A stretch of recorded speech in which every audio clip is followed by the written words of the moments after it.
बिस्मिल्लाहिर्रहमानिर्रहीम। अस्सलाम वालेकुम नाज़रीन। ऊपर की सतह पर जो खेल चल रहा है उसमें एक तो पीपल्स पार्टी को बहुत ज़्यादा जल्दी हो गई है और उसने फिर मुस्लिम लीग पर दबाव डलवाना और डालना शुरू कर दिया है कि वो इन हाउस चेंज के लिए उसका साथ दे। और इस सिलसिले में मौलाना फजल रहमान से भी पीपल्स पार्टी की बात हुई है। अभी ये पता नहीं चल रहा, ये वाज़ेह नहीं हो रहा कि मौलाना फजल रहमान का मूड क्या है, लेकिन कल या परसों दोबारा पीपल्स पार्टी के रहनुमाओं की मौलाना फजल रहमान से भी मुलाकात है और शहबाज शरीफ की मौलाना फजल रहमान से भी मुलाकात है। लगता है कि शहबाज शरीफ जो है वो कुछ इस प्लान की हमायत पर आमादा है, लेकिन ज़ाहिर है हतमी फैसला नवाज शरीफ ने करना है। और दूसरी तरफ इमरान खान ने एक डबल गेम शुरू की है और ये जानबूझकर, यानी उसको तासुर तो ये दिया जा रहा है जैसे वो कंफ्यूज है,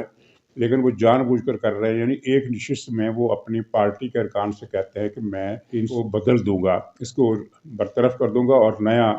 चीफ लगा दूंगा। और फिर दूसरी नशिस्त में वो मशवरा मांगता नजर आता है अपनी पार्टी साथियों से कि अगर मैं इसको तोसी दे दूं तो हमारे बहुत सारे मसले हल हो जाएंगे और फॉरेन फंडिंग का इशू भी ख़त्म हो जाएगा। लगता है कि जैसे देखने में तो लगता है कि जैसे ये कंफ्यूज है, पार्टी के लीडरों का भी ये इम्प्रेशन है कि कंफ्यूज है, लेकिन मुझे लगता है कि ये उसकी एक गेम है ताकि यानी किसी तरफ से मुतवक्को एक्शन का ख़तरा भी टला रहे और दूसरी तरफ ये है कि एक डील इसके साथ हो जाए कि ठीक है मैं तुम्हें तोसी देता हूँ और तुम बदले में ये काम करो। लेकिन इसका हकीकी इरादा क्या है? हकीकी इरादा तो इसका बदलने का है, वो उसके रास्ते में जो मुश्किलात हैं उसका भी इससे अंदाज़ा है। यानी ये जो मार्च तक बदलने का जो इम्कान ज़ाहिर किया जा रहा है, ज़ाहिर है इसे कोई भी इदारा इसलिए कबूल नहीं करेगा कि तब्दीली आखिरी महीनों में होती है और ये बहुत पहले एडवांस में एक इदारे को कंफ्यूज कर रहा है और इदारे के अंदर जो नफसियाती फ़ज़ा है उस पर ये असरअंदाज हो रहा है। तो इसका अंजाम क्या होगा, ये इमरान खान ने ज़ाहिर सोच लिया होगा कि इसमें ये ख़तरा है और ये अंदेशा है, इस पर मैं काबू पा लूँगा, इस पर मैं काबू नहीं पा सकूँगा। इससे जो दूसरे मसाइल हैं इनकी कोई परवाह नहीं है। कल जो इजलास हुआ मरी के साने पर, तो उसकी तफसीलात आपने पढ़ ली होंगी, उससे अंदाज़ा आपको ये हो गया होगा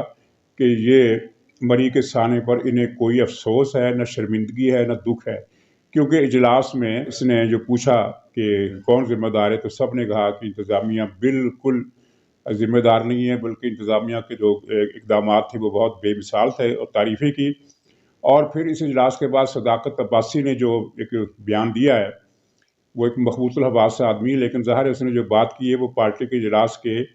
अंदर होने वाली सूरत हाल की रोशनी में किया है। उसने कहा है कि लोग अगर घरों में गैस खुली छोड़ दें और मर जाए तो इसमें हुकूमत का क्या कसूर है। मतलब ये है कि मरी में जो कुछ हुआ इसमें हुकूमत का कोई चक्कर ही नहीं है, हुकूमत का कोई अमल दखल ही नहीं है। हालांकि ये रिपोर्टें सामने आ चुकी है कि 2 साल से इन सड़कों की देखभाल नहीं की जा रही थी। जब से ये हुकूमत आई, ये सड़कों का इशू तो ये इसने ख़त्म ही कर दिया है। और अमलन तो ये होगा कि 3 साल से कोई देखभाल नहीं होगी, लेकिन 1 साल तो चल गया, उसके बाद दूसरे दूसरे साल में ये सूरत हाल जो सड़कों की थी वो ख़राब होती गई। और फिर ये है कि मशीनरी क्यों गायब हुई, इसका जवाब अभी तक किसी ने नहीं दिया। मशीनरी जो एक खुदकार निज़ाम होता है कि सीज़न आते ही मशीनरी हरकत में आ जाती है, और मशीनरी हुकूमत के पास पहले भी थी। और नवाज शरीफ ने, जैसा कि मुस्लिम लीग ने बयान दिया है कि नवाज शरीफ ने आखिरी बरस में 1.5 अरब रुपए की मशीनरी मरी और गलियात के लिए ख़रीद कर पहुँचाई थी ताकि जहाँ बर्फ़बारी का जो मसला है वो उसका सद्देबाब हो सके। और ये भी झूठ बोला इन्होंने कि बर्फ़बारी रिकॉर्ड हुई है, हालांकि बर्फ़बारी इससे पहले भी इससे ज़्यादा होती रही है और ये महकमा मौसमियात ने कहा कि बिल्कुल नॉर्मल थी। तो इस इजलास का जिक्र करने का मकसद सिर्फ ये है कि इन्हें किसी अलविये पर या किसी साने पर कोई परेशानी नहीं है। इनका असल कंसर्न ये है कि तोसी दी जाए या ना दी जाए। यानी एक किस्म का वो मामले को लटका कर रखना चाहते हैं ताकि जो जनरल साहब है वो आखिरी दम तक यही समझते रहे कि मुझसे कोई डील होने की कोशिश हो रही है। अच्छा, लेकिन मुतबादल सूरत हाल ये है कि ये दूसरी तरफ नवाज शरीफ से भी राब्ते हैं, उनसे भी डील का लफ्ज़ तो चलो हम इस्तेमाल नहीं करते, अगरचे माजी में एक डील हो चुकी है। इनकी कोशिश है कि नवाज शरीफ तोसी पर राज़ी हो जाएं ताकि अगली हुकूमत जो है उसके ज़रिए ये मामला, और ज़ाहिर है ये अगली हुकूमत जो बननी है ये मार्च अप्रैल का इसका टाइम टेबल अभी तक नज़र आ रहा है। तो मार्च अप्रैल में ही ये वादे वईद हो जाए और जून जुलाई में जाकर इनको तोसी का इंदिया दे दिया जाए ताकि बात डन हो जाए। لیکن نواز شریف جو پچھلی مرتبہ ڈیل کر کے کچھ خاص فائدہ نہیں حاصل کر سکے، اس مرتبہ وہ ڈیل کرنے پر آمادہ نہیں ہے، چنانچہ ان کا جو موقف ہے وہ جوں کا توں ہے، اس میں کوئی تبدیلی ہمیں نظر نہیں آ رہی۔ ماضی میں ڈیل یہ ہوئی تھی کہ یہ بل پاس کرا دیں تو یہ مسئلے حل ہو جائیں گے، آپ کے مقدمات بھی واپس ہو جائیں گے، آپ کو نہلی بھی ختم ہو جائے گی اور بری بھی کرا دیں گے، اس طرح کے وعدے کیے گئے تھے، اور بیچ میں کوئی گرانٹر ڈالے گئے تھے جو پاکستان کے کچھ غیر سیاسی شخصیات ہیں لیکن بہت با اثر، اور اسی ڈیل کی بنیاد پر جس میں شہباز شریف بھی شامل تھے، مسلم لیگ نون نے مدت میں توسیع کے جو قانون ہے اس پر دستخط کیے تھے، اور اس وقت یہ بات لوگوں کو بڑی مذاق خیز بھی لگ رہی تھی کہ پی ٹی آئی سے زیادہ مسلم لیگ اور پیپلز پارٹی اس معاہدے پر سائن کرنے کے لیے، اس قانون پر سائن کرنے کے لیے بے تاب تھے، مسلم لیگ اور پیپلز پارٹی بھی۔ پیپلز پارٹی کی تو جو ڈیل ہوئی تھی وہ اس پر تو عمل ہو گیا، وہ ڈیل یہ تھی کہ سندھ میں یہ عمران خان جو پروگرام بنا رہا تھا بغاوت کا اور اس کے بعد گورنر راج کا جو بھی، یہ باقاعدہ سنجیدہ پلان تھا جس کو پھر روک دیا گیا، یہ اس ڈیل کا حصہ تھا۔ لیکن ڈیل کا جو اگلا حصہ تھا وہ ابھی پینڈنگ ہے، ابھی تک پینڈنگ ہے، اور وہ یہ ہے کہ وفاق میں تبدیلی لا کر ایک قومی حکومت، اور اس کے بعد پھر جو نئے الیکشن ہیں ان میں دھاندلی کرا کے پیپلز پارٹی کو آگے لانا۔ وہ جو حصہ ہے ڈیل کا وہ پیپلز پارٹی کو پتہ چل گیا ہے کہ یہ دال بہت مشکل ہے گلے، چنانچہ وہ بھی کچھ پیچھے ہٹتی ہوئی نظر آتی ہے، لیکن اس کے باوجود وہ تحریک عدم اعتماد کے لیے بےتاب ہے، کیونکہ اس سے یہ اب بھی امید ہے کہ ٹھیک ہے وہ حکومت سازی جتنی سیٹیں تو نہیں حاصل کر سکے گی، لیکن پنجاب میں کچھ نہ کچھ جگہ بنا لے گی اور سندھ میں پہلے سے زیادہ اکثریت کے ساتھ آ جائے گی۔ لیکن سندھ میں جو نئی کھچڑی پک رہی ہے اس کی وجہ سے پیپلز پارٹی کو ایک اندیشہ ہو گیا ہے کہ یہ وہاں حالات خراب ہو سکتے ہیں، چنانچہ اب وہ بھی اس لائن پر آ گئی ہے کہ جلد از جلد تبدیلی لا کر اور مختصر ترین مدت میں نئے الیکشن کرا دی جائیں، تاکہ جو نئی کھچڑی بننی ہے جمعیت علماء اسلام کی اور جی ڈی اے کی اور دوسرے ارکان کی، ظاہر ہے اس میں وہ اس ڈھیلے ڈھالے اتحاد میں بہت ساری ایڈجسٹمنٹس ہونی ہے، اس کے لیے ٹائم چاہیے۔ تو پیپلز پارٹی کا خیال ہے کہ اگر یہ الیکشن بہت جلد ہو جاتے ہیں تو مولانا فضل الرحمان کا جو اتحاد ہے یہ پوری طرح منڈے نہیں چڑھ سکے گا، اس سے پہلے ہم الیکشن کرا کے اپنی دوبارہ کی مدت سندھ کی حد تک 5 سال کی پکی کروا لے۔ یہ پیپلز پارٹی کی گیم ہے، اور نواز شریف جو ہے وہ پچھلی مرتبہ کے ڈسے ہوئے ہیں، کیونکہ پچھلی مرتبہ ان سے جو وعدے کیے گئے تھے ان پر عمل نہیں کیا گیا، سوائے اس کے کہ نواز شریف کو باہر جانے کی اجازت مل گئی اور وہ ابھی تک لندن میں خیر خیریت سے موجود ہیں، لیکن اس سے آگے کے جو معاملات تھے ان میں سے کسی بھی وعدے پر عمل درآمد نہیں ہوا، اور اسی وجہ سے وہ نواز شریف جو ہے وہ ٹال رہے ہیں اس مسئلے کو، اور بلکہ ٹال کیا رہے ہیں، وہ اس موقع پر قائم ہو گئے، پکے ہو گئے کہ جناب میں نے توسیع وغیرہ نہیں دینی ہے، اور دوسری شرطیں بھی کچھ ہیں وہ معافی تلافی کی، وہ بھی نواز شریف آمادہ نہیں ہے۔ ایک شخصیت کے لیے تو وہ آمادہ ہو چکے ہیں، لیکن کچھ مزید شخصیات کے لیے وہ آمادہ نہیں ہیں، ان کا یہ موقف ہے کہ نہیں، ان کو تو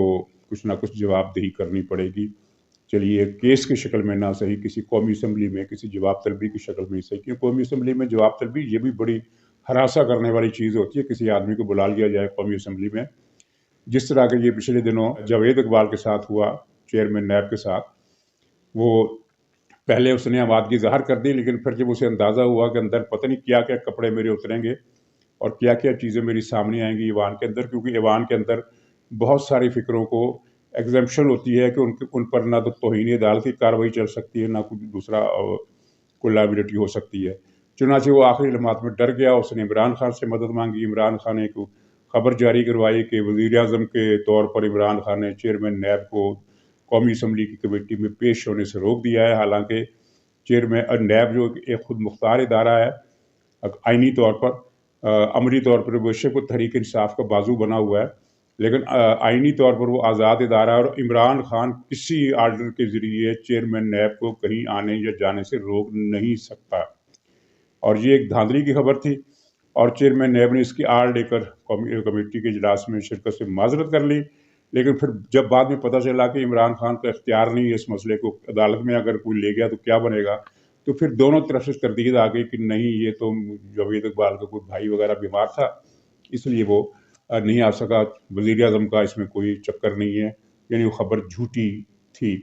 और जो प्राइम मिनिस्टर हाउस से हुकूमत से वहाँ की कबीना की तरफ से जारी की गई। तो नाज़रीन, ये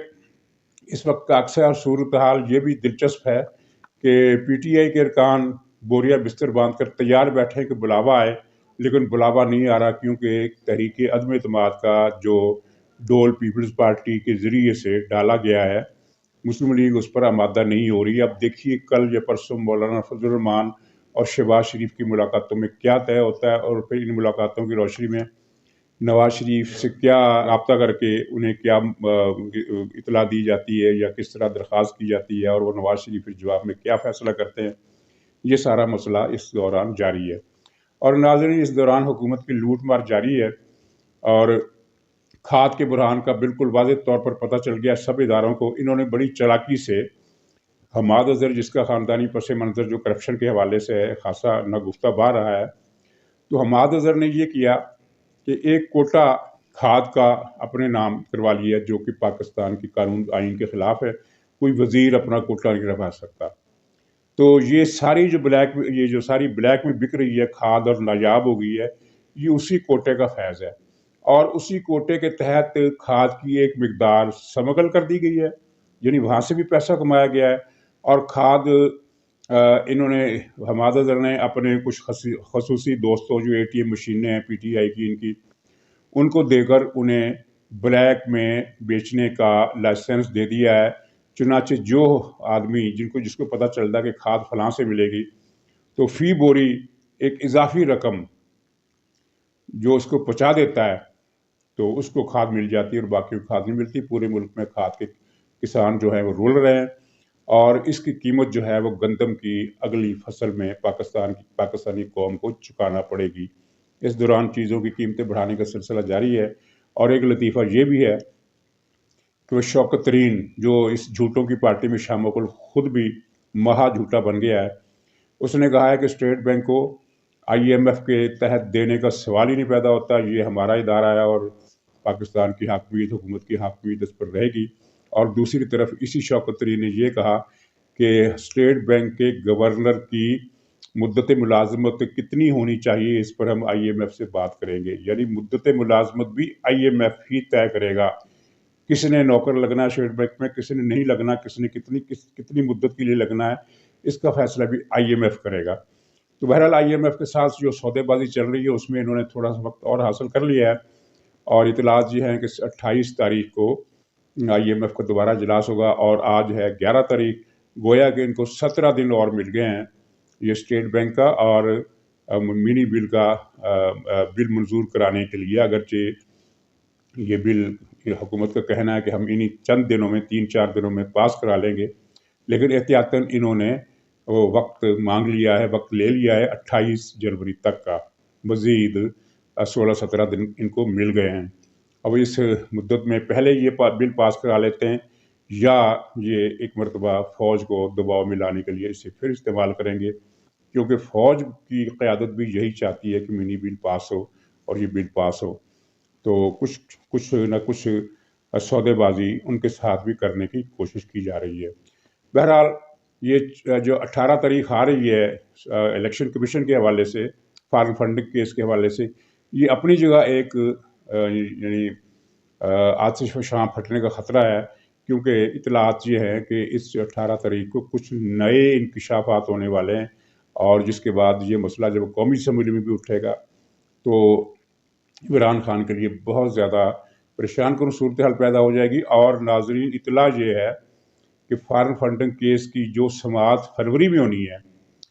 उसमें कोई ना कोई क्लाइमैक्स आ सकता है। फ़िलहाल इससे ज़्यादा मालूम नहीं है। तो नाज़रीन, इसी पर इत्तफ़ा करता हूँ। तो इजाज़त दीजिए, इंशाअल्लाह कल फिर मुलाकात होगी।